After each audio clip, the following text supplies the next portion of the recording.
খোদাইচর মানবসেবা সামাজিক সংগঠন এর উদ্যোগে প্রথম বার্ষিক মাহফিল সম্পন্ন হয়েছে। দেবিদ্বার পৌরসভার ব্রাক খোদাইচর মানবসেবা সামাজিক সংগঠন এর উদ্যোগে আয়োজিত ও কবরবাসীর রুহের মাগফিরাত কামনায় প্রথম বার্ষিক তাফসিরুল কুরআন, ইসলামী সঙ্গীত, ইসলামিক কুইজ প্রতিযোগিতা এবং দোয়া মাহফিল সম্পন্ন হয়েছে। এক ঝাঁক তরুণ যুব সমাজের উদ্যোগে পথচলা খোদাইচর মানবসেবা সামাজিক সংগঠন কর্তৃক আয়োজিত শুক্রবার ২৪শে জানুয়ারি খোদাইচর বটতলে উক্ত মাহফিলটি অনুষ্ঠিত হয়।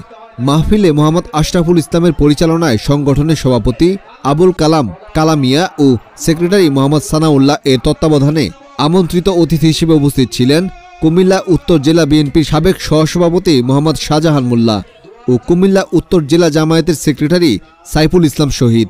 মাহফিলে শফিকুল ইসলাম শহীদ এর সভাপতিত্বে প্রধান মেহমান হিসেবে বক্তৃতা পেশ করেন জনপ্রিয় বক্তা মুফতি সাইদ আহমেদ কলরব ও প্রধান বক্তা হিসেবে জনপ্রিয় ইসলামী সঙ্গীত শিল্পী মাওলানা বদরুজ্জামান কলরব।